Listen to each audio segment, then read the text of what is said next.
Calibrating cybernetics. Talk to him now. AT, Andre. Come on, Dre. Yep. Trippin with Let's Go. Woo! Trippin with Theobold. What's your name? Theo so bold. Yeah. Driggity. Let's go. Trippin with Theobold. Trippin. What are we doing? Trippin with Theobold. Come on, Dre.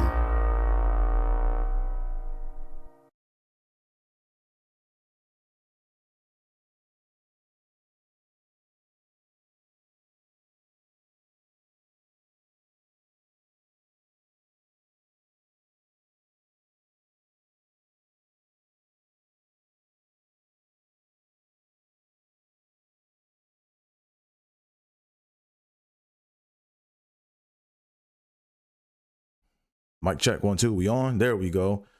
Let me just do a quick sound check to make sure I am on. Mic check 1 2. Mic check 1 2. Let's see how the audio is sounding right quick. Sound check to make sure I'm sounding good. Hey, what's going on, y'all? And welcome to the 83rd episode of Trippin with Theobold. I'm your host, Andre Theobold, and welcome to the show. So as you guys know, this is the 83rd episode of Trippin with Theobold. I just said it. Why am I repeating myself? I don't know. But here we go. Let's go ahead and dive right on in it. You guys know me. I'm a Buffalo Bills fan, diehard Bills fan. So you know I have to tie an episode to a famous Buffalo Bill of past or present. So 83 is a very dear number in the Buffalo Bills community. 83 goes out to none other than Mr. Andre Reed himself. Andre Reed. Let me go ahead and get the visual up right quick. Let me make sure I get the visual up here. Let me get the visual up. Bear with me. Okay, here we go. Boom. We are here. Let me go and shrink this down a little bit so y'all can see what I'm talking about. Boom. There he is, man. Andre Reed, man. This was one of my favorite childhood heroes, man. When I was growing up, man, we had the same first name. Andre Reed, man. It's my dude, man. As y'all see, this is the famous touchdown he caught, or one of the famous touchdowns he caught when he was in the comeback game versus the Oilers. Yeah, I remember this catch like it was yesterday. Man, shout out to Andre Reed, number 83. I love doing episodes where I can kind of like go in on a childhood like favorite. You know what I'm saying? Andre Reed was that dude, man. Today, I think if I had to compare a receiver of today that kind of played like Andre Reed, I would say that a good comparison of Andre Reed today, someone who's comparable, I would say would be a healthy Keenan Allen, because Keenan Allen is good, you know what I'm saying? But the problem with Keenan Allen is he get hurt too much. And he be hooping too much. You didn't hear that from me, you know. It's like, now I had some coworkers at my last job who would go and hoop at the at this 24-hour fitness, and Keenan Allen stayed hooping with coworkers. Like, Keenan Allen loved to hoop, so if he just stayed away from the hoop and focused on being healthy, man, Keenan Allen could be Andre Reed or better than Andre Reed. You know what I'm saying? But Reed put up numbers. We're not talking about Los Angeles Chargers. We're talking about the Buffalo Bills. What else, man, do I have here, man? This is I remember this image like it was yesterday, man. This was from Super Bowl 26 versus them damn Redskins, man. Yeah, like I was mad too. I felt Andre Reed in the Super Bowl. So in this picture right here, Andre Reed is like he's slamming his helmet because they were holding him and they were pass interfering with him the whole time, man. So it's a famous play, if you look it up, where he jumps in the air and takes his helmet off and just slams that joint. And this is that photo. And boom, what do you know? Who is that? Who is that? Yeah, that's me minus the facial hair, man. But yeah, I got the opportunity to meet Andre Reed when the Bills played the Rams about 5 years ago. I think it was 5 years ago. Maybe longer than that. When they came to LA in the Coliseum, man. So I had to come and meet my childhood hero, one of my childhood heroes, man, Mr. Andre Reed. I don't know what's in his diet, man, but this dude still looks the same from when he played back in the 80s, man. So, hey, Andre Reed, if you listening, man, tell me that diet, man, because I'm trying to make sure I look the same way I look, 30, 40 years from now. I'm trying to get in on that vampire life, Okay, whatever. That was weird. Anywho, shout out to Andre Reed, number 83. This episode is tied to number 83. Andre Reed of the Buffalo Bills.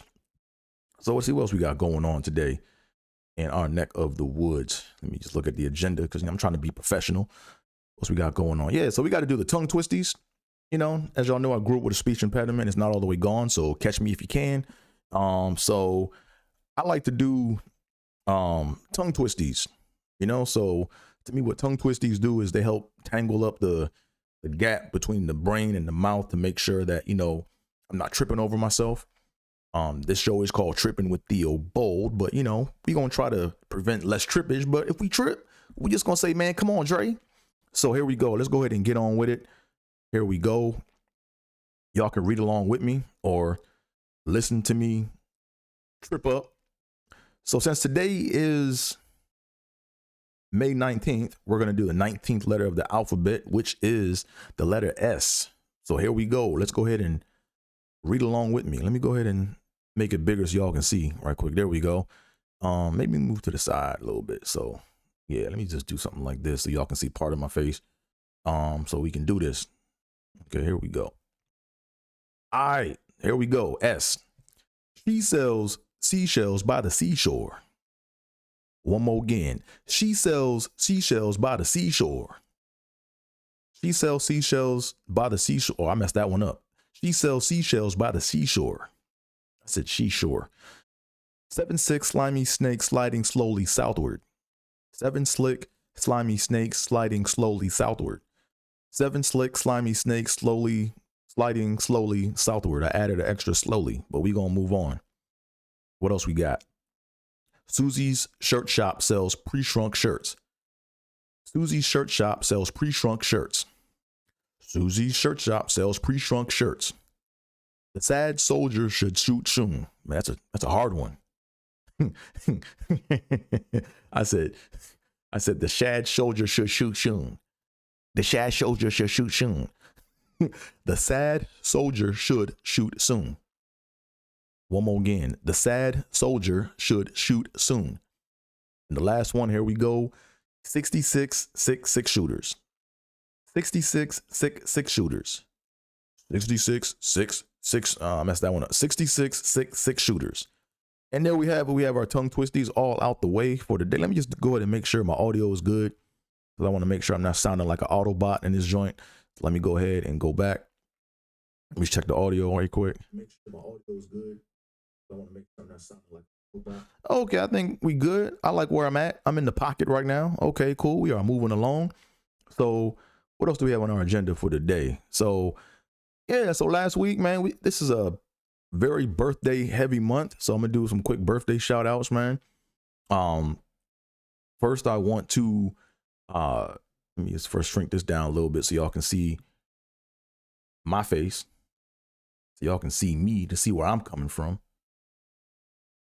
And before we go any further, make sure you guys hit that like button, hit that subscribe button, tell a friend to tell a friend, do all that fun internet stuff like the old people say. So here we go. So like I said, May is a very heavy birth month. I know I got a lot of birthdays in May. So I'm gonna start out with my old lady. Shout out to you, old lady.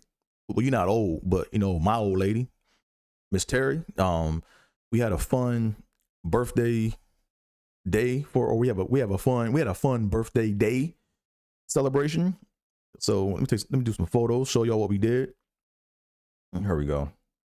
So real quick, we what I'm saying, we kept it low key, man. You know what I'm saying? Went out.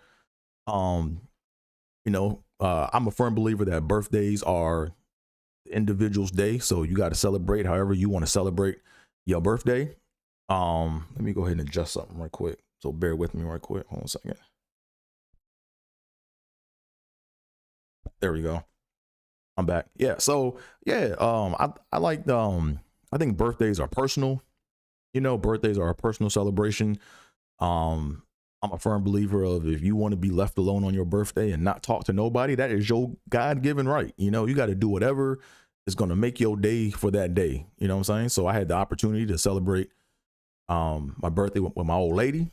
So we, you know what I'm saying? She wanted to keep it low key. So, you know, we went out. She took me out to one of her, well, she didn't take me out. She invited me out to one of her places. And, you know, of course I'm a gentleman, you know what I'm saying? So I make sure that, you know, I fund the activities, you know? So we went out, she took me to this taco spot, man, or this nice little restaurant by her way. We had some shrimp tacos, you know, the shrimp tacos were good. Probably going to go back there again. And that's where this photo's from. And this was from like last week. Cause you know, we're doing the whole week long celebration, you know, but on her actual birthday, you know what I'm saying? This is her, we pulled up. She likes to play pool, you know, she's a big time pool player.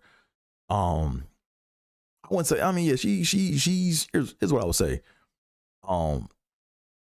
Yeah, she can play, you know, like you just can't get up there and just goof off. Like if you mess around and get on the table with her, you know, she will run the table on you, you know? So, now we went to this, pool hall and, you know, shot some pool, and, you know, my girl's a fashion designer. So she made that top, you know, and threw that on, you know?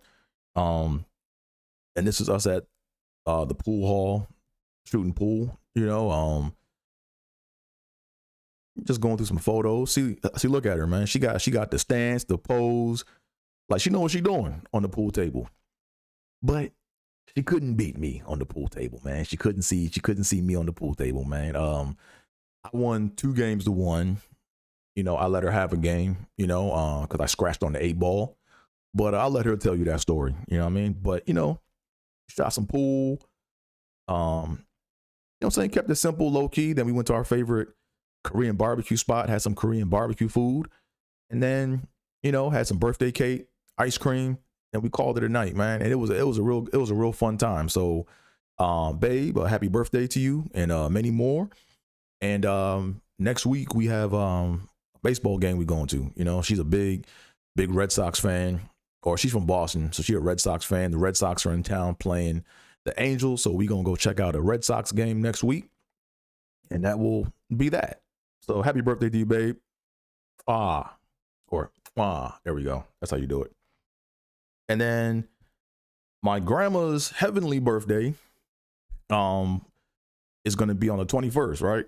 So my grandma's birthday, she has 2 birthdays, right? My grandma has 2 birthdays, May 21st and May 30th. All right. So when her real birthday is this Saturday or Sunday, May 21st, and her government birthday is May 30th. So there's a story behind that. You know, when she moved from Georgia to New York, when she moved, this is like back in the day. I believe they recorded the day that she moved to New York. I believe that's how it goes. I believe that's how the story goes. And she was never able to change it. So legally on her license and everything, it was her birthday was May 30th. But her actual birthday is May 21st. So happy heavenly birthday, grandma. And as you see right here, my grandma is, I'm not gonna be able to point to it. My grandma is 4th from the right as you're looking at it. So my grandma served in a very, she served in the 688 Postal Battalion in World War II. You will be hearing a lot of things about this group of women. Like they did something very astounding during World War II. I can't even talk. Come on, Dre. They basically they went overseas to England, and they were in France, and they sorted mail they sorted a huge backlog of mail for the soldiers, you know, and the rallying cry was no mail, low morale, right? So think about it, right?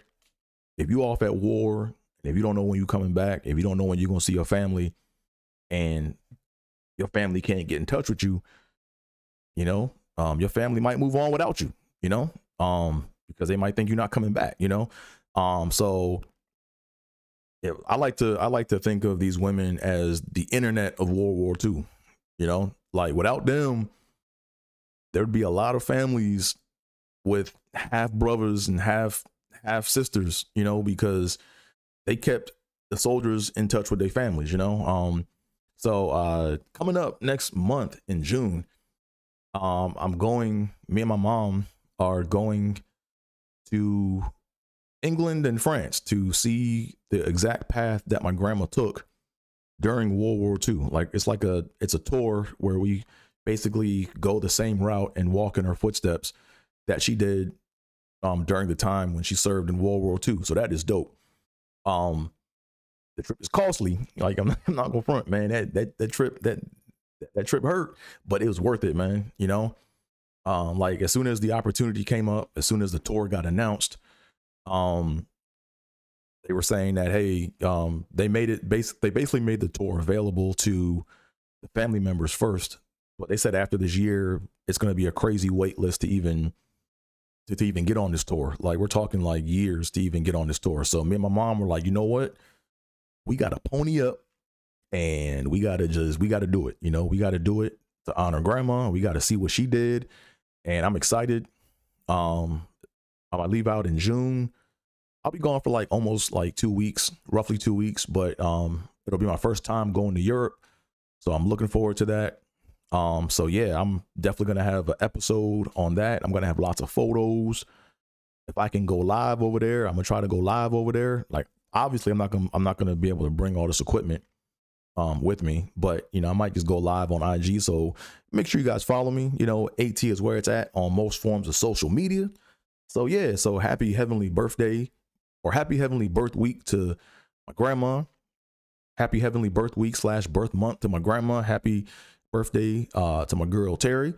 My cousin Sean Springer. His birthday was on May 17th as well. So I'm gonna catch up with him this Saturday coming up. So shout out to all the May birthdays. Hope I didn't miss anybody. If I did, happy birthday to you. And happy birthday. All right. So yeah, so let's go ahead and dive on into the show.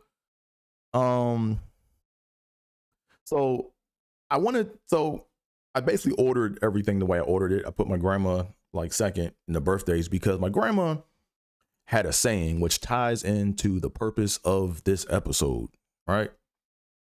My grandma had a saying. She used to have, and my grandma was full of sayings.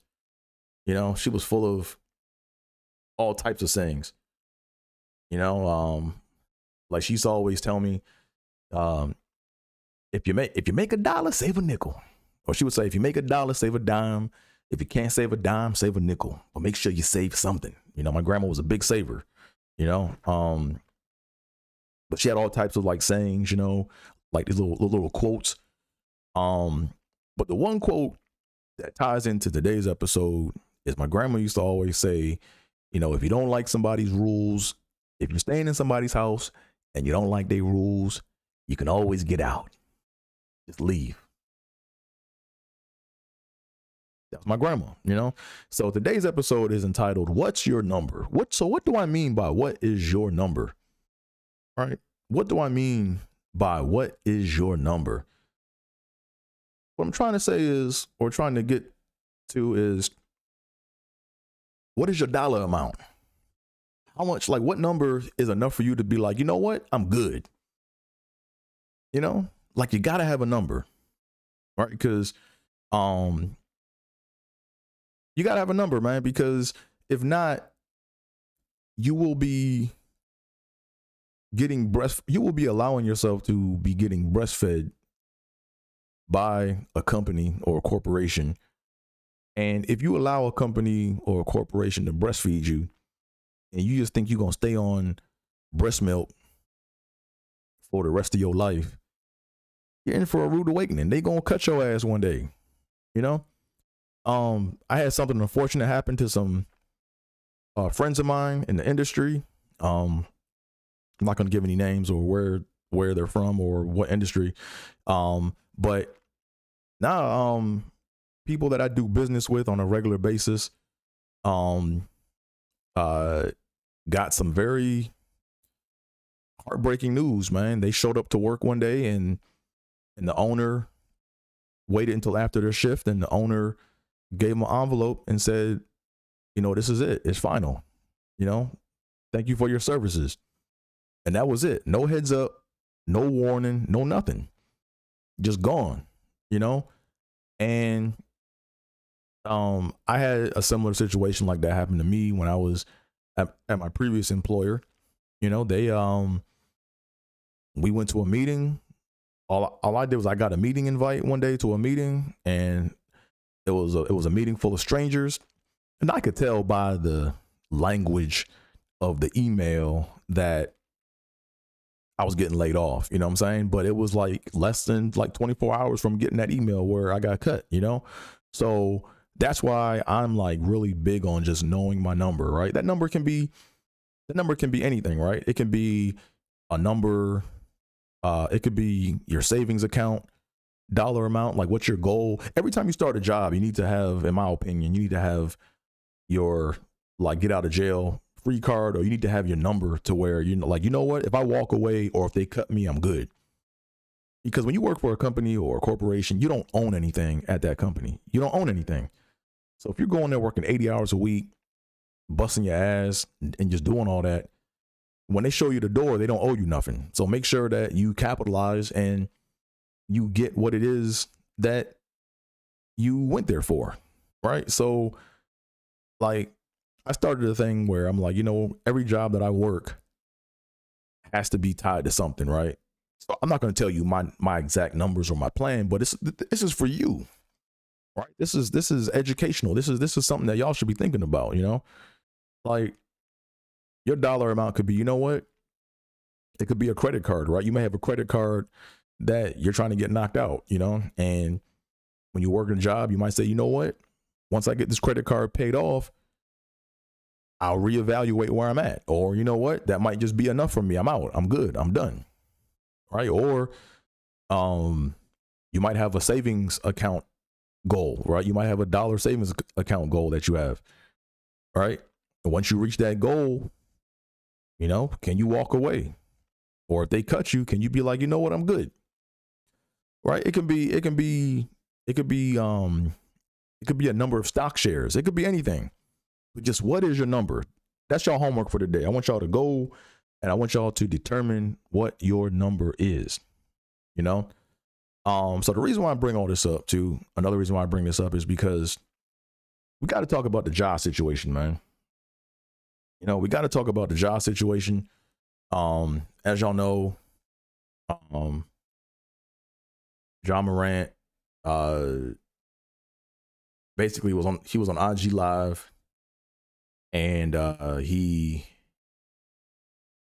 was flashing the gun, got caught flashing the gun on someone's IG Live, and then he did something similar beforehand, right? The league with the NBA basically smacked him on the wrist, said, "Hey, don't do that again," and he did it again, and now the NBA and now all these analysts are speculating what should happen, and you know, he didn't break a law and all this. And so let me go ahead and just say this right quick right now, right? So to me, the job situation is not really a situation, right? It's not really a situation. I appreciate, you know, JJ Redick's take or his stance on the whole Ja Morant thing. He was saying that, you know, the gist of what he was saying was he didn't break a law, which is true. Ja Morant didn't break any law. But you know, it's not fair how companies and corporations can make you do whatever it is that they want you to do, you know? So he was like disgusted, and he was like speaking up on behalf of Ja Morant, you know? And basically it was, hey, don't make him the scapegoat of the gun problem and this, that, and the third, right? And I can respect his opinion. I can respect that stance on it. My only thing is, man, is I have a very grim outlook on things, right? Because I've been in the corporate America sector for quite some time, and I know how they operate. Right? I know how they operate. And when I was in grad school, I had a my grad professor that I worked under. Her name was Dr. Kime Ladije-Osius. Dr. Kim, we call it Dr. Kime. Dr. Kime Ladije-Osius. And she was real cool, man. Just real, like, full of wisdom. You know, she's full of wisdom, wise, man. And I remember we were having a conversation about something about people, you know, having like locks and having like long hair, or black people having locks and long hair. And she had like a lot of students that were like, they were smart, they were brilliant, but they were like, yo, I really want to get this job. It's my first job, but I don't want to cut my hair. And Dr. Kime said, what did she say? She said, if you want to play the game, play the game. If you don't want to play the game, then don't play. It's that simple. And it's the truth, you know? Like, you got a lot of people that take the hair situation seriously, and that's their opinion. That's their right, you know? Me personally, like, if I'm trying to get the bag, I'm like, you know what? Let me go ahead and be a hoe, and let me do what I got to do, cut my hair, let me get this bag. And then when I get this bag, I can do whatever the fuck I want to do, right? That's the whole thing, right? Is when you get the bag, you don't have to play by those rules anymore, right? But this whole job thing, like, it basically made me think about like corporate America, you know, because the NBA is a corporation.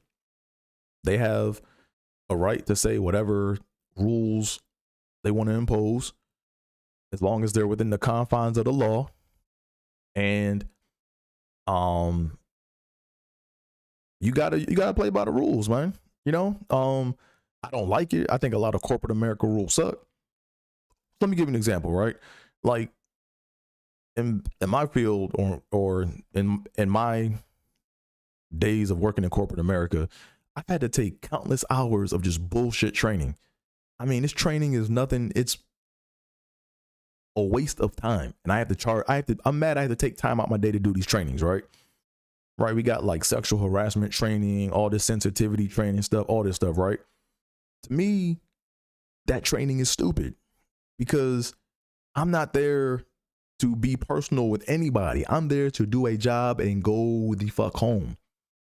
I've never had an issue. So to me, it's like, if I never had an issue, I shouldn't have to take the training.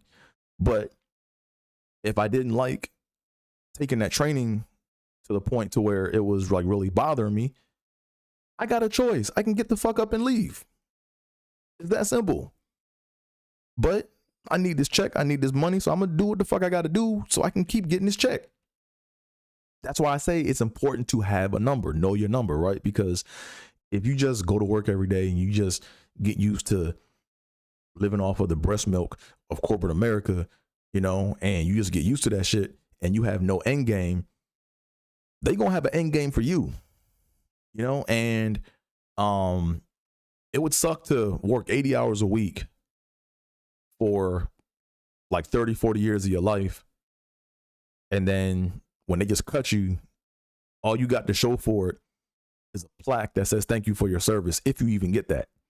Right. So that's why I'm like, nah, make sure you stack and make sure you keep track of everything that you are building outside of work, because there will come a time when it's time to say goodbye. It's time to go home. It's done, you know? But I look at this whole job situation like the weed situation, right? It's like, weed is legal. You're allowed to smoke weed in like most states. I'm not a weed smoker, so I don't know all the ins and outs, but I do know that it's legal in most, if not all, states. But what people also don't realize is, you know, companies can say, look, we're a drug-free workplace. We have the right to randomly drug test you for any type of substance. And if you test positive for any of them substances, we can ask you to leave. Or not can ask you to leave, we will terminate you. Right? So if you sign your name on the dotted line and you agree to those terms, If you smoke weed and it come up in your system, you got to get the fuck out. I mean, it's that simple, you know? So people can call me a coon. They can say whatever the fuck they want to say. It's just, it all goes back to, I get the bigger picture, right? I get the bigger picture is, as Corey Holcomb says, a lot of times, you know, companies, you're there because they are allowing you to be there, right? Right now, I'm allowed to work at my company. Do I have a skill set that benefits them? Yeah, but if they wanted to, they could cut me tomorrow and find someone else to go get the job done, right? So whenever you work in the corporate setting or when you work for a company, you have to have the mindset that you are replaceable. That's why I love Last Chance U. Last Chance U was a dope documentary because a lot of these players thought that they were the cream of the crop or that they were God's gift to whatever it is they were doing. And really, it was just a transitionary period for them to get their act together so they could actually maximize their potential. And if they didn't get the game, if they didn't get it, they weren't gonna advance and maximize that potential. You know what I'm saying? So, stop. Come on, Dre. So that's why I'm saying when it comes to corporate America, you got to have a number, right? You got to know what your number is, because the more you know your number and the more you're tracking to that goal, once you get to that number, you can say, you know what? Hey, whatever happens after this date, I really don't care. If I want to go smoke weed and I know my company, if they don't allow us smoking weed, but if I know that I met my number or my goal number amount, then I'm gonna go to work. I'm gonna smoke weed, and if they kick me out, it's like cool, whatever. If I want to do it that bad, you know, or you might reevaluate and say, you know what, I want to do something else, or they may walk you out, but at least you can look back and say, you know what, no hard feelings. None. Hey, I got what I came here for. That simple.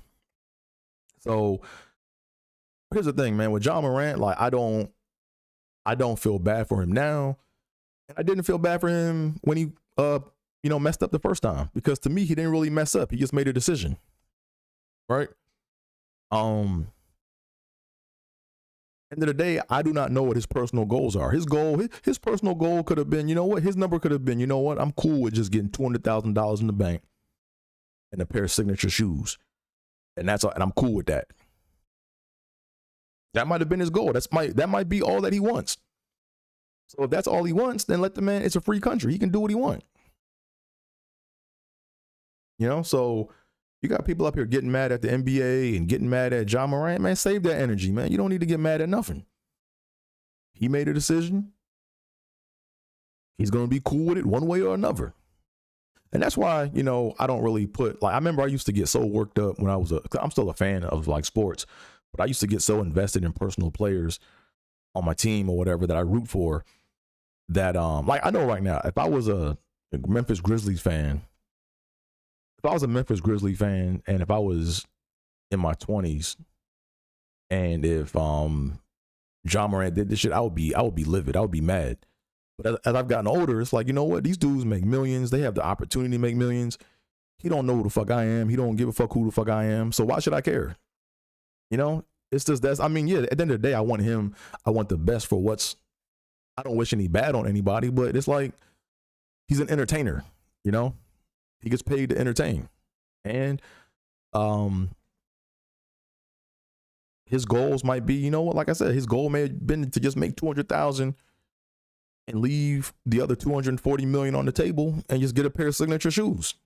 That's his God-given right. You know, he can do what he wants. So, but I do think the NBA messed up, right? I think the NBA messed up. In particular, I think Adam Silver messed up because they just, they rushed him. Number one, when they saw a behavior that they didn't like, they just gave him a little smack on the wrist, and they wanted to have him in the playoffs because he was in the playoffs last year, and he basically is part of their bottom line, right? Like, he basically, with him being on TV, people are going to watch more, right? So Adam Silver basically gave him like a little smack on the wrist and said, hey, man, cut that out. Hey, we don't do that in the NBA, clean up the act. And then of course, John Morant went out and did the whole, hey, I'm getting help, I'm working on myself talk or whatever it was. But here's where Adam Silver messed up, right? Like, if I'm commissioner of the NBA, or if I'm running an organization, and you do a behavior that I don't like, that's not necessarily spelled out in the rule book, when I come down with the first hammer and say, look, we don't want this behavior, this is what it is, I'm going to tell you what will happen if you do it again. Right. So off rip, Adam Silver should have came out and said, if any player in the NBA after this, including John Morant, if they do any of these behaviors, right, and just list it all out, if you get caught doing any of these behaviors, you will miss 41 games next season. Because what that does is, now what it does is it doesn't waste people's time. Like I really value my time. Like when I cut the TV on, I don't want to hear people talking about, how many games should John Morant get and what's Adam Silver going to do. And nah, it should just be, look, Adam Silver told him last time, look, if you do this shit again, you're going to get 41 games. So we should be talking about, what? He did it again. He getting 41 games. End of discussion. Now there's nothing to talk about. Everything is cut and dry. We move on. And then once Adam Silver came down with his law and his ruling, then the Grizzlies should have been like, hey, hey, Ja, man, we see you as the face of our franchise. This is a free country. You can do what you want.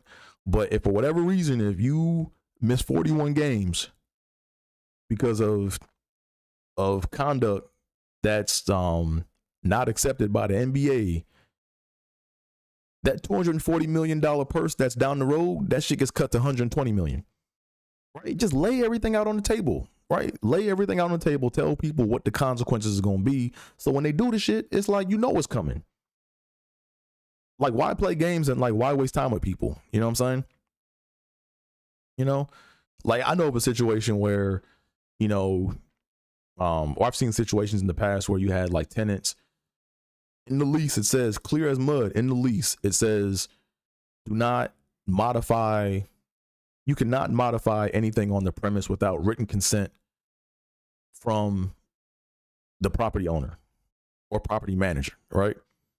So it doesn't matter what it is. Like if you buy a lock from Home Depot and you change out a lock on a gate or something, or on a fence, it's going to be spelled out in that lease. Hey, if you do this, you will pay a fine, and then we will destroy the lock and throw it away. So it's coming, right? Like you have to spell out consequences up front so people know like what the repercussions are. And look at Ime Udoka, right? Like that. It's funny how that shit just got swept under the rug, and he's coaching the Rockets now all of a sudden. I didn't do my research. Maybe, they already had that talk or whatever it is. But if I'm the owner of the Houston Rockets, I'm like, look, man, here are the rules on our team. Like, this is what I don't want to have represent. Like, to me, the NBA, if you don't want a certain behavior, you have to say what the consequences are going to be once that behavior has been shown or demonstrated. So to me, it's like, if I don't remember any like ruling on the whole Udoka Celtics situation. I think they were trying to make sure like it wasn't a legal situation, but now that they got past that, what's the rule now for everybody now? Like that's not really well defined. Right. And maybe it is defined amongst them, but to me, I haven't seen anything like that. So from my standpoint, Ime Udoka could do the same shit or do something similar and waste everybody's time again, But like I said, that's his problem. That's his money. It's all entertainment. So, I'm just saying, if you want a certain behavior, you have to spell out what the consequences are. And to me, the NBA does a poor job of that. The NFL does too, right? They wait until shit look bad to try to take action. As my dad said growing up, you must learn to bend the tree when it is young. Because if it grows too old and too crooked, you got to chop it down. Man, R.I.P. Pop, you know what I'm saying? But nah, you got to nip shit in the bud early, man. Or if not, you will get the same behavior. So I'm going to tell you right now, if John Morant, if they give him less than like 20 games, he going to do this shit again. And I wouldn't even like, here's the thing. Either way, I don't care. But I'm just looking at like things from a common sense standpoint. You know what I mean? So end of the day, John Morant's a talented player. I want to see him do well. But maybe this is all he wants. Maybe all he wants is just to get a little bit of fame, get a little bit of money, get his own shoes, and then just get on with life, you know? And if that's what he wants, more power to him. So I think I've hit on that long enough. Let me go ahead and move on to some DFS talk. Before I go any further, make sure you guys hit that like button, hit that subscribe button, tell a friend to tell a friend, and do all that fun internet stuff like the old people say. Do all that fun internet stuff like the old people say. All right, so let me go ahead and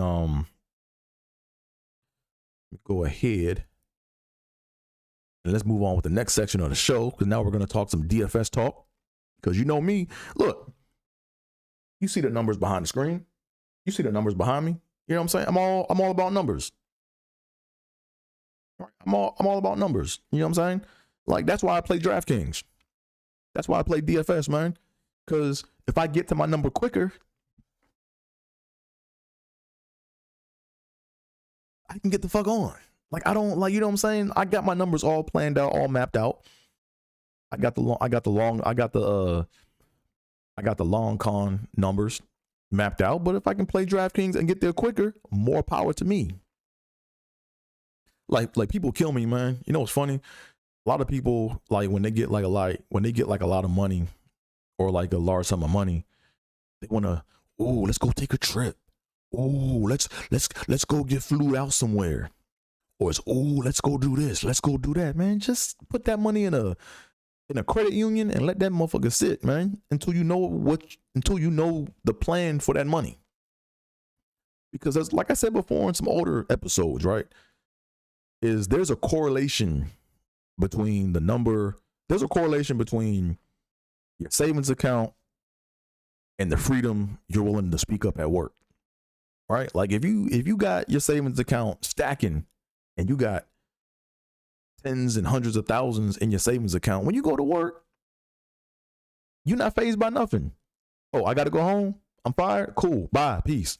See ya. Wouldn't want to be ya. Right? It don't mean shit. But when you don't save that money and you don't have that savings account working for you, and that savings is like really low or next to nothing, and you got debt, you gonna be tap dancing at work like a motherfucker. You gonna be bringing in coffees and donuts and doing that little safe corporate laugh at work, laughing at unfunny shit that your manager says, so they hope that they don't fire you. Man, say that fucking money, man. Say that money. And as y'all know, I don't do big banks. You know, like, man, fuck Wells Fargo, Chase, all them. I don't do big banks. I don't do big banks, man, because it's all for principle, man. Every time I tried to get an account with a big bank, they always get me, or they always, I don't know. Like, to me, I don't know how people do it, but there's no way in the hell I'm putting money in a bank and you're going to charge me an annual fee to hold my fucking money.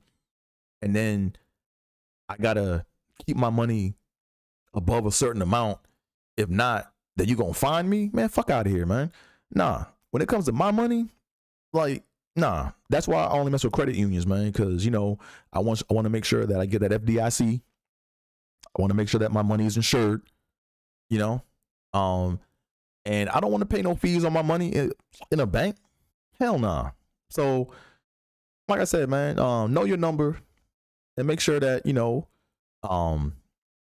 your number. That's all I'm gonna say. Know your number or know your numbers and live life. Be free, or be as free as you can. All right. So what else we got, man? Now we're gonna get into the DFS Babble portion of the show. We talk DFS because that's what I do. I look at numbers. I look at trends, and you know, I'm trying to get a quick little payout. You know what I mean? So here we go. So Let me go ahead and just show y'all this right quick, man. Man, because right now, man, your boy is hot. Your boy is hot. I didn't figure something out. You know? Like, sorry, mom, I scratched my nose. You know, my mom doesn't like when I scratch my nose. But nah, I'm hot. Like, right now, your boy's hot. I think I figured something out. You know, let me just go ahead and show y'all something and you tell me if I'm hot or not. All right, you tell me if I'm hot. Let me just pull this up right quick. Let me see where I'm at.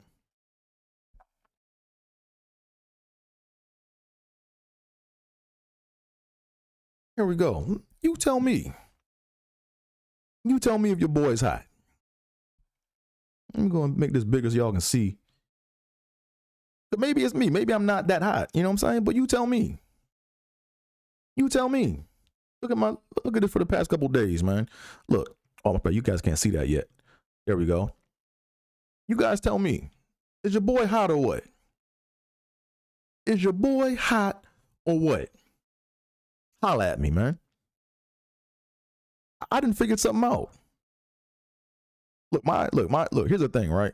When it comes to DraftKings and daily fantasy sports, I have a rule, right? The rule is, who the fuck is calling my bruh? I hope that didn't fuck my shit up, man. Let me go ahead and put this on, yo.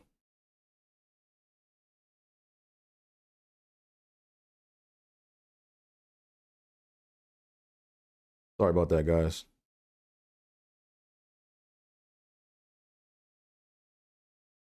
Yeah, let me put this on, man. I'm up here working. I'm trying to be successful. I don't have time to be playing on the phone, man. If you got something to say to me, man, come tune in to Trippin with Theobold, man. But right now, I'm busy right now. I'm working. I'm working right now. Right now, you tell me. Is your boy hot or what? Is your boy hot or what? Like, you tell me. All right. So for those of y'all that are listening to the audio version only, if you're listening to the audio version of this only, yeah, so I'm just gonna run down the numbers. Let me see on, I don't have the dates. Let me actually see so I can see the dates. Yeah, here we go. So on May 18th, yesterday, I finished in 677th place in basketball in the Captain Showdown mode. I finished in 677th place. I won $10.62.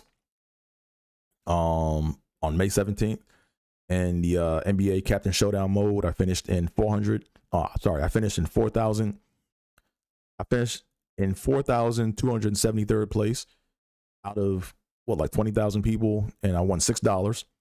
I won $1.50 the day before that, or the same day.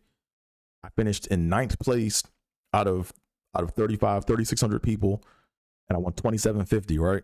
So my rule of thumb is this, man. When it comes to DraftKings and daily fantasy sports, if you're uploading money, you are losing, right? I have not uploaded money in my account for months. Like, you know what I'm saying? Like, my money will get down to like $5, $7 or whatever it is, and then boom, I'm back up, right? I'm back in the 40s right now.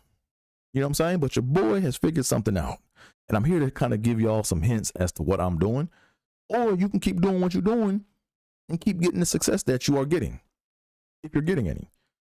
Let me get something to drink. My throat's getting a little parched. Hold on a second.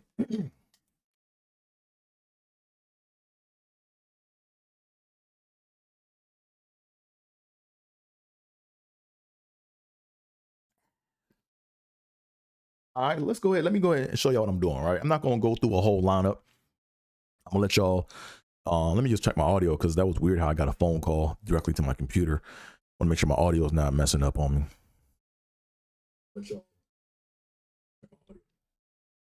All right, so we back, we good. So here's my methodology, right? Let me show you what I'm doing. All right, so when it comes to baseball, I like to call this method, right? I'm gonna start writing white papers on this, man. I'm gonna start writing white papers and breaking down all this data, because I got a funny feeling that once I start figuring this shit out even more and I start winning like really consistently, DraftKings ain't gonna like that shit. And they gonna be like, yo, how are you winning? Like, what are you doing? Now, I think he used to work with someone. He has insider information. He's cheating.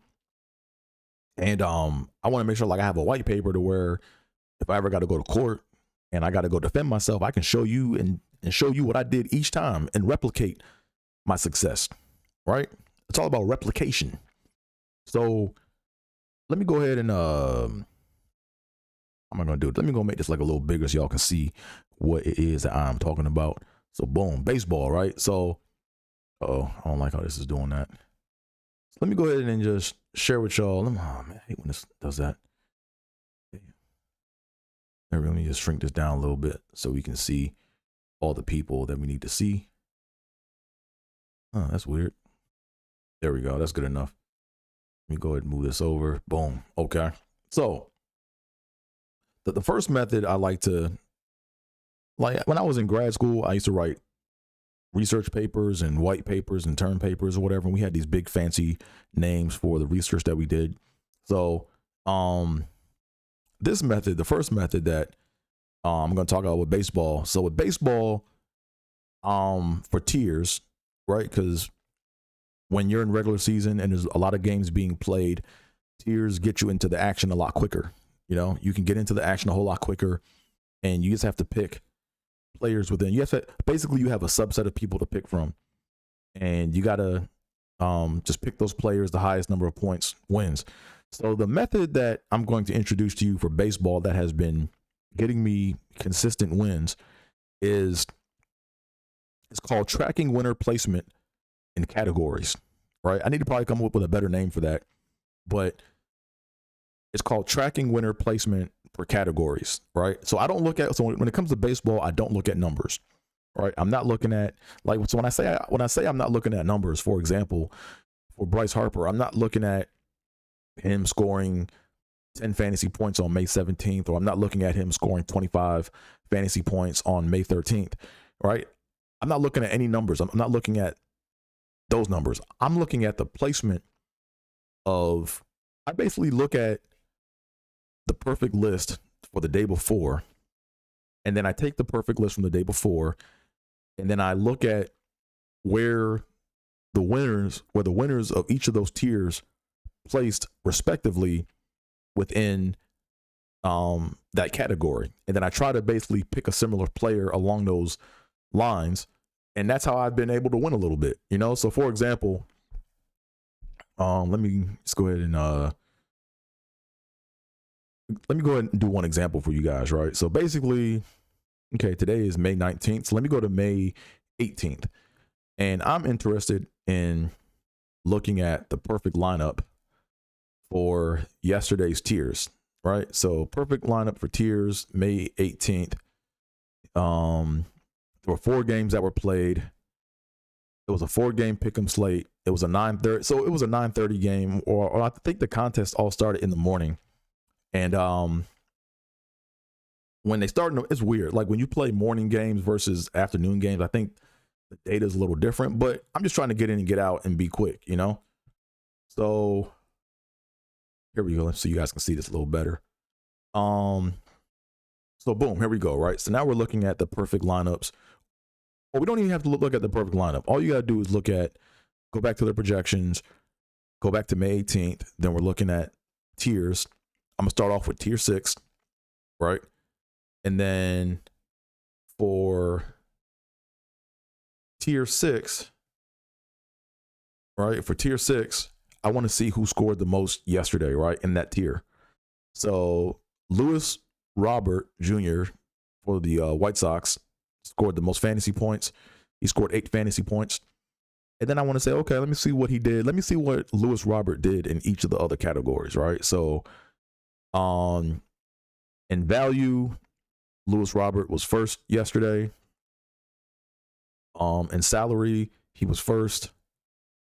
In projection, he was first. In daily matchup, he was first. We don't look at scored because that's a posteriori data. It's not a priori, right? I'm looking for things that was determined before the game started. And when he scored, the score is going to be what happened after the game, not what happened before the game. And then by consistency, Lewis Robert was 1, 2, 3, 4th from the bottom. He was like smack dab in the middle, pretty much. I I don't really look at projected ownership or salary changes or salary comparison. But then let's look at floor. He was first in floor value, first in ceiling, and first in ceiling value. So he was damn near first in every category, right? So when I built my lineup for today, I'm gonna go to May 19th. I'm gonna go to tier 6, and I'm gonna look for who's at the top, right? Boom, Charlie Blackmon. Well, when it comes to value, Charlie Blackmon is first in value for today. He's first in salary by today. He's second in projection. He's damn near at the bottom, or third from the bottom on daily matchup. He's third with consistency. He's first in floor value. He's a middle ceiling and then top ceiling value. So Lewis Robert was in the majority. He won his tier, and since he won his tier, I looked at all the positions that he was in before. I looked at all of his statistical category positions that he was in before the game started yesterday, and saw that he was damn near first in everything. So Charlie Blackmon hasn't been first as much as Lewis Robert Jr., but he's first enough, so he's in my lineup. So that's what I do for each tier. So I just gave you guys a possible way to get your cash up. But hey, if you don't do it, hey, more money for me. So let me take a look at my upcoming baseball. And yeah, I got Blackmon 6. I'm not gonna show you guys my whole lineup. Well, you guys can always go back and pause that if you want, but most of y'all don't play baseball anyway, so, or have DraftKings account, so more money for me. So that's my strategy for baseball. Now let's talk NBA, right? So NBA, as you guys know, we're in the playoffs right now, and we're not just playoffs now, it's actually Eastern Conference Finals, Western Conference Finals. So there are less games being played, and since there are less games being played, what that means is there's not going to be a lot of opportunity to play tiers, right? So I can't play tiers anymore, right? So I was playing tiers, but now it's Captain Showdown mode, right? These are the games you want to play Showdown mode in, and I'm hoping every series goes 7 games, right? Because every time you play, the more games that are played in the playoffs, the more opportunities I have to make money, right? So right now we're game 2 for the Eastern Conference Finals. So I'm hoping that, what is it, 2 games? So possibly 5 more games. I'm hoping for 10 more games out of the Eastern and Western Conference Finals, and I'm hoping for 7. So I got 17 chances to try to just keep leveling up, So here's my strategy for basketball. I like to coin this term. Like I said, I'm going to start writing white papers on this, man, and doing my research. Well, I do research, but I'm going to start writing white papers on this. But this method that I'm going to bring up to you or introduce you guys to is called Captain Isolation with Gap Projection. That has a nice grad student thesis paper title to it, right? Captain Isolation with Gap Projection, right? Let's talk about Captain Isolation with Gap Projection, right? So in Captain Showdown mode, if you guys don't know how it works, basically, let me just show you guys right quick. Let me pull my phone up again. All right, if you guys don't know how it works, basically, you have to pick 6 players, and you have to pick a captain where you pay 1.5 times the value for 1.5 times the points. Right. So you just can't pick the people that score the most. You gotta, it's an optimum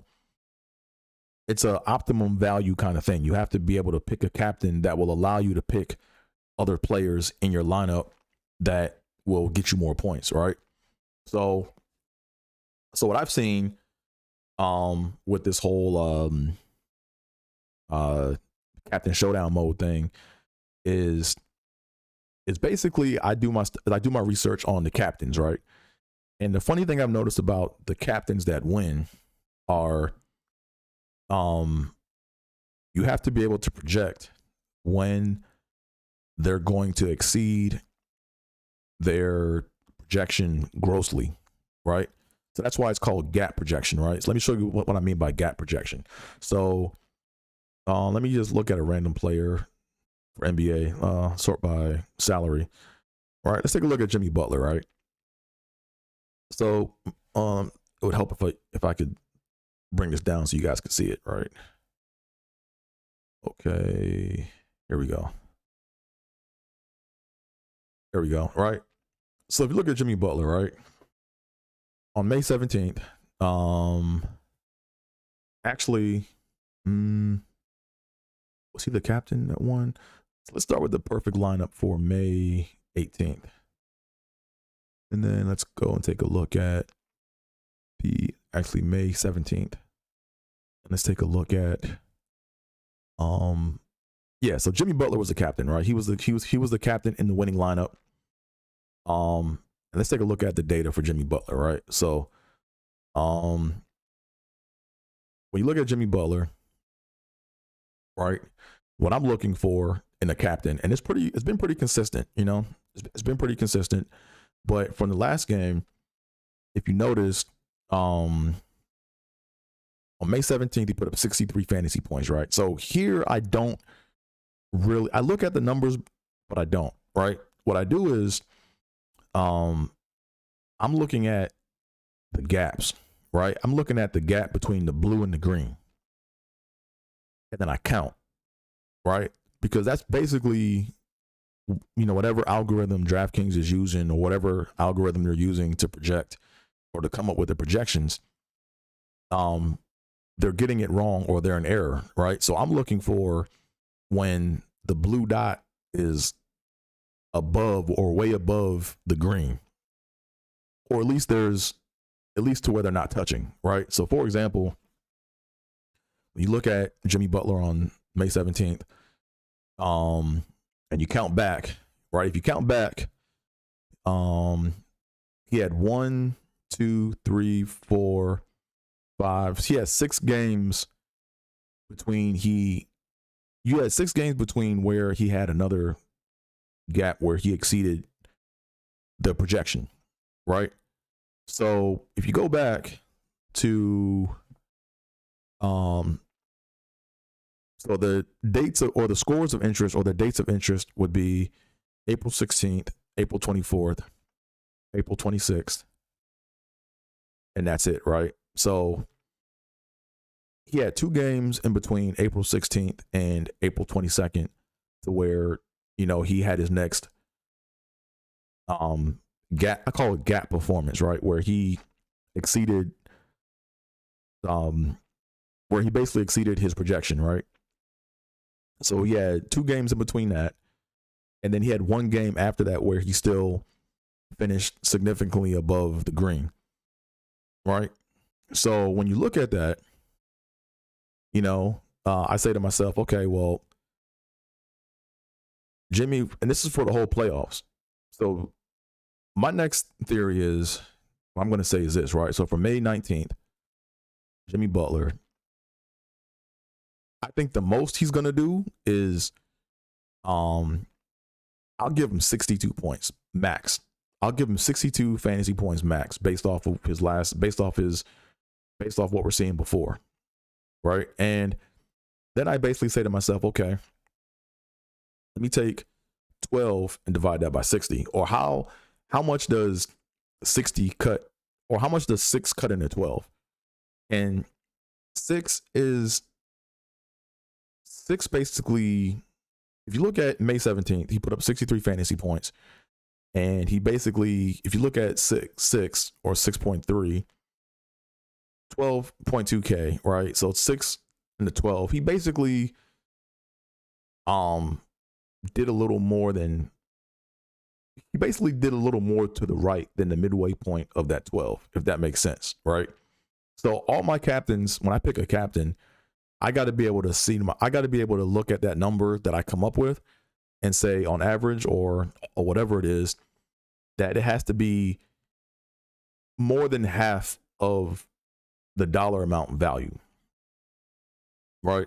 So let's just so let me just run down some more people, right? Let me just do another example so I can show you, right? So we look at Jason Tatum. The last time his gap between gap performances is 1, 2, 3, 4, 5 games. So nah, he's not gonna do what he did on May 14th. I'm not counting on that. Matter of fact, I think I think the most Tatum puts up is 50, but he could also have a shit. He could also shit the bed, right? He could do something like 21 points or 23 or some shit, right? So when I look at 50, 5, when you divide 5 into 12, right? 5 is to the halfway point of 12 is 6, right? So 5 falls to the left of 6. So I'm not messing with that for my captain. And Jaylen Brown, same thing. Yeah, nah, he's like, they're actually getting all of his projections right. So I'm not fooling with Jaylen Brown because even if he puts up 40, like for me to actually want to make Jaylen Brown my captain, he needs to put up at least like 55 fantasy points. And I don't see that happening based off of the playoff data here. Then we got Bam Adebayo. Now, Bam is someone that's interesting, right? Bam has 3 games between gap performances, and he's overdue, right? So that's a good pick, you know? So to me, I can see Bam putting up 45. If Bam puts up 47, I'm cool with that. So, you know, he's a strong consideration for my captain, right? So I can see him putting up 47 points based off of the data that's being shown here. Let's look at Al Horford. And then also there's a bottom number limit too. Like your players have to at least score 40. I think that's the minimum. You don't want to have someone that has $2,000 worth of value and they put up 15 fantasy points and you put them as your captain. That's dumb, right? Because you're missing out on all the other potential value. So, Al Horford is another candidate. 1, 2, 3, 4. Yeah, like he's overdue, but the problem with Horford is his data is descending right now, right? He's descending, and whenever he had a positive gap performance, he always what's the word I'm looking for? He always increased to that gap performance, right? So April 21st, he put up 18 fantasy points and went 18, 24, 30, 43, right? Then for May 7th, it was 23, 35, 39. But right now he's trending down, so I'm not going to mess with Al Horford today. Marcus Smart, gap performance, right? I'm not going to pick him as a captain because he already had a gap. He already had a positive gap performance last game, and if you look at everything else here, he doesn't do back to back. He doesn't do back to back gap performances, so I'm not going to mess with Marcus Smart.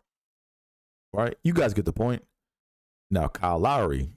Hell no, right? 1, 2, 3, 4 games between the gap performance or positive gap performance. Last game he put up. Nah, I'm not messing with him. Max Strus, like I said, this is like low end because I need at least 40, right? Nah, Max Strus doesn't fall into that category. Now, Gabe Vincent is one you got to watch, right? Even if Gabe Vincent's too low. Like I need someone that can get me 40, and Gabe Vincent hasn't put up 40 fantasy points all postseason. I'm definitely gonna pick him in my lineup, but he's not gonna be my captain because I need at least 40 points. So Caleb Martin. Nah, he just had a positive gap performance last game, and I might pick him in my lineup if I have the cash left over, but probably not. Derek White, he just had 2 huge games against Atlanta, and that was it. Everything else has been trashed for the rest of the playoffs. Then Robert Williams. So the way it's looking for me right now, I'm going to go Bam as my captain tonight. So thank you guys. If you guys have listened and tuned in, if you pick Bam and win some money, let me know. Let me get a cut for my services. Then yesterday for the Lakers, I got yesterday's right? Like, for example, this is yesterday, man, I got this spot on. Like, I had Jamal Murray as my captain because I saw that shit coming, right? We look at Jamal Murray's gap performance, right? Look at that. April 19th, April 29th, 1, 2, 3 games in between. It took him 3 games to get back above the gap or to have a positive gap, right? That's 3 games. And here he was overdue, right? 1, 2, 3, 4, 5. He was 6 games overdue. So I was like, nah, he's definitely going in the captain spot. And all the games where he got to the positive gap, he increased, right? He went 0, 49, 56, 34, 51, 59, right? So, nah, that's it, right? So, but the one thing that I'm looking at with DraftKings, man, I put a tweet out about this, and they got to cut this bullshit out. But the one thing that DraftKings does that they got to cut out, man, is how the fuck does DeAndre Jordan make a perfect lineup? Like, you have to there should be a rule where like your player has to at least play like 3 seconds or something, you know? Like, you can't, like, if you have a low, if your salary is that low, it should be negative points with that, because it's kind of like the SAT shit, you know what I'm saying? Like, back in the day with SATs, if you chose if you just skipped the question, you got 0 points. But if you attempted the problem and got it wrong, you got negative points. So a lot of people like me, there was some where like I gamed the system, you know? So for the past 2 games, the past 2 Laker games, they've had, I wouldn't even call them golden bum, because a golden bum has to put in some kind of work.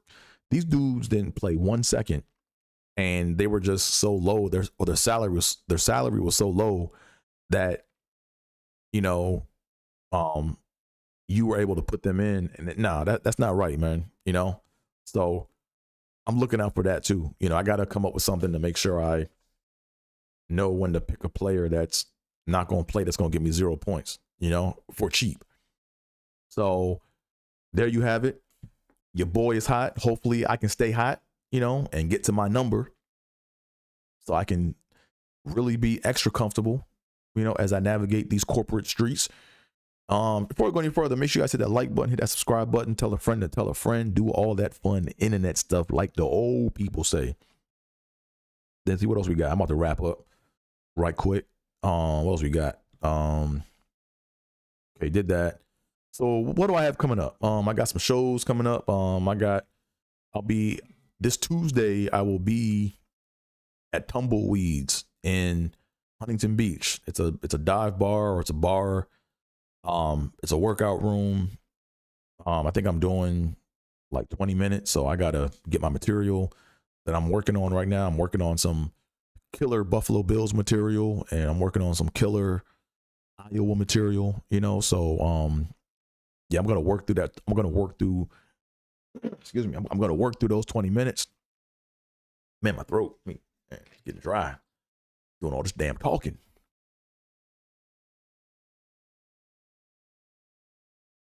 But yeah, I'll be at Tumbleweeds on Tuesday in Huntington Beach, working out. So that's that. But I haven't done this in a while, so I'm gonna do it now. I have a comedy bump that I need to discuss. A real quick comedy bump. Yeah, I got a comedy bump, man. So as you know, comedy bumps are hard lessons that I've learned in the past when it comes to stand-up comedy.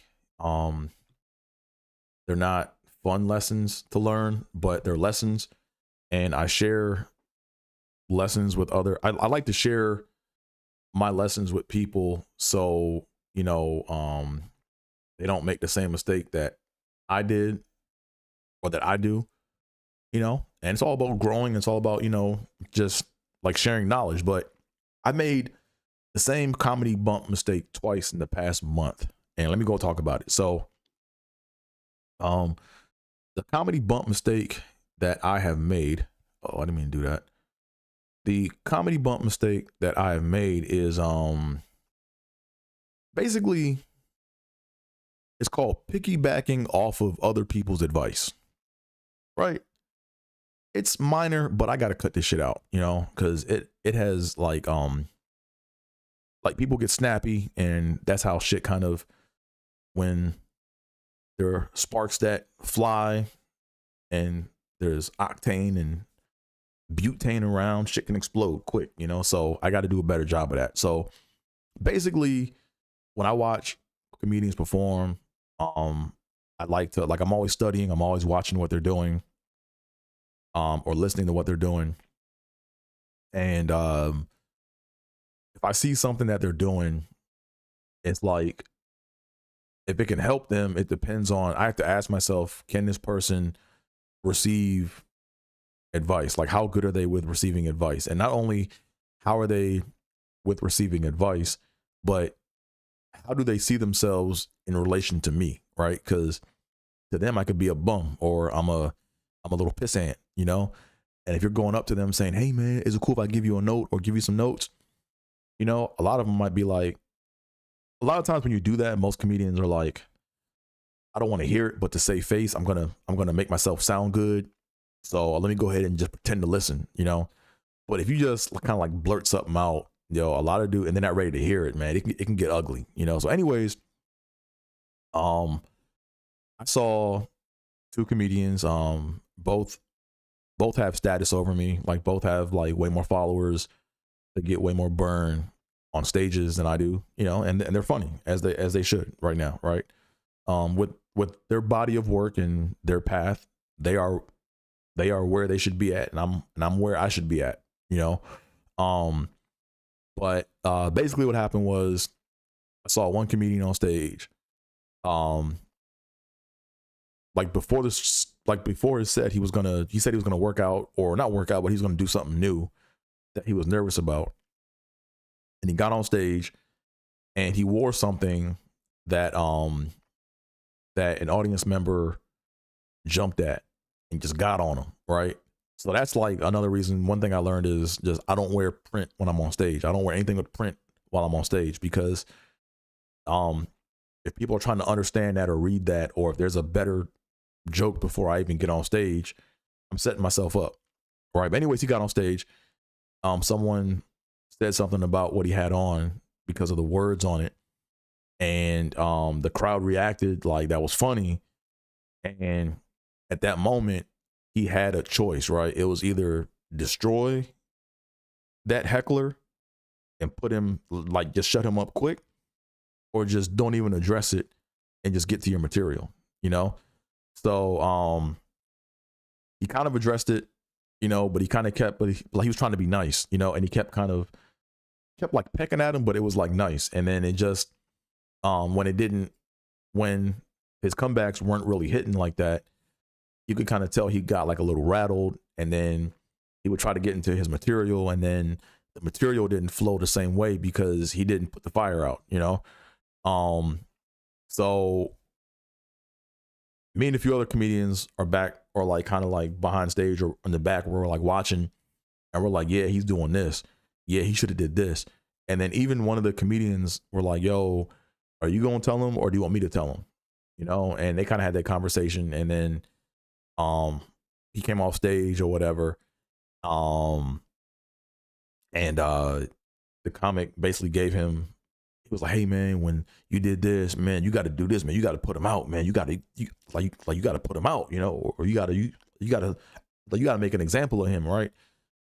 And in the back, and I was right there listening, I was like, yeah, man, you got to do that. I was like, yeah, man, yeah. Like, you know, because I wanted to see this dude win. I wanted to see him really win. I'm like, yo, and I was mad that the audience member did that, because, you know, the room was hot and it was an opportunity for him to get some shine.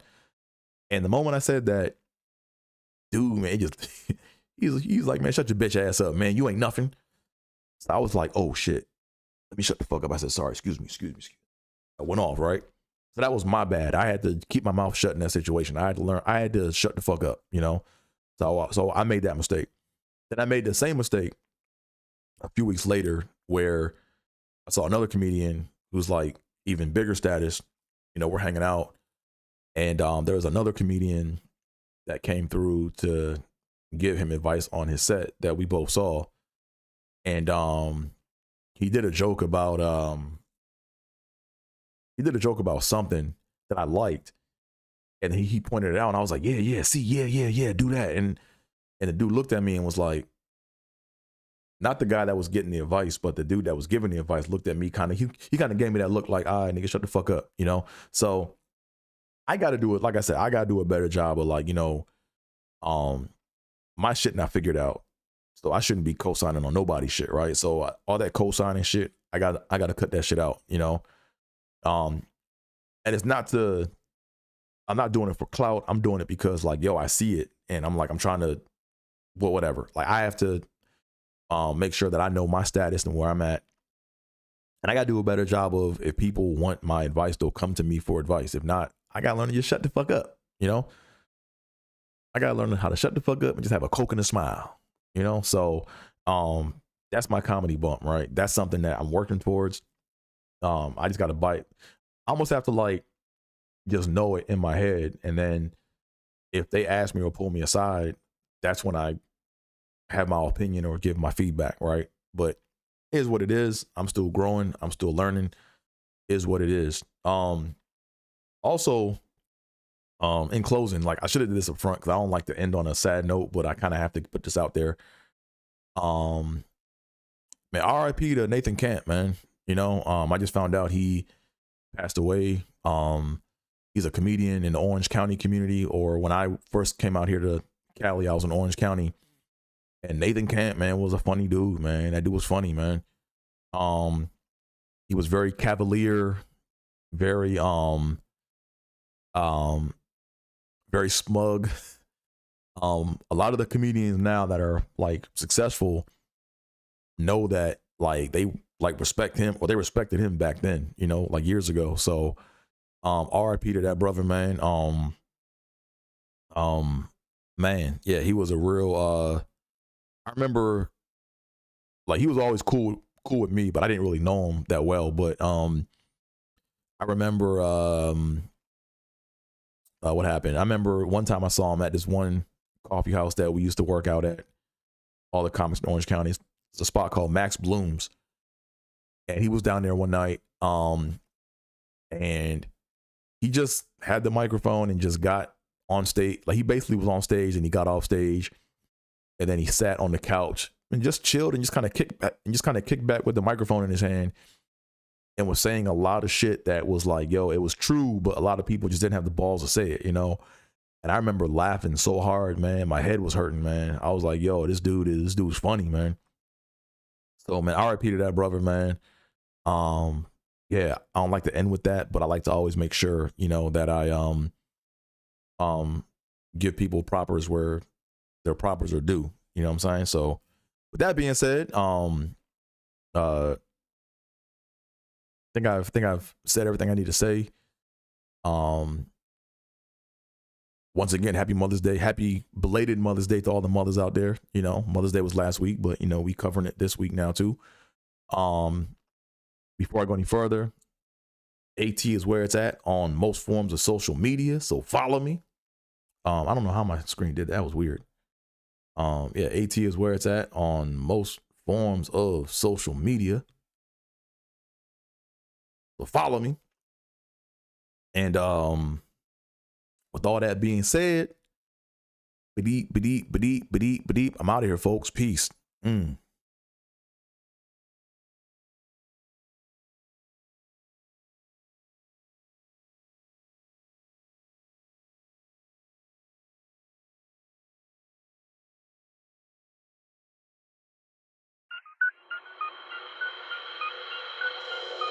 Yep. Trippin' with Theobold. Let's go. Caliente. Trippin'. Yep. Trippin'.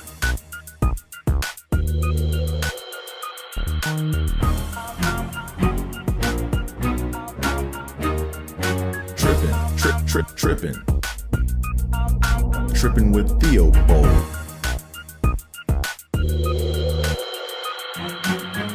Trippin with Theobold.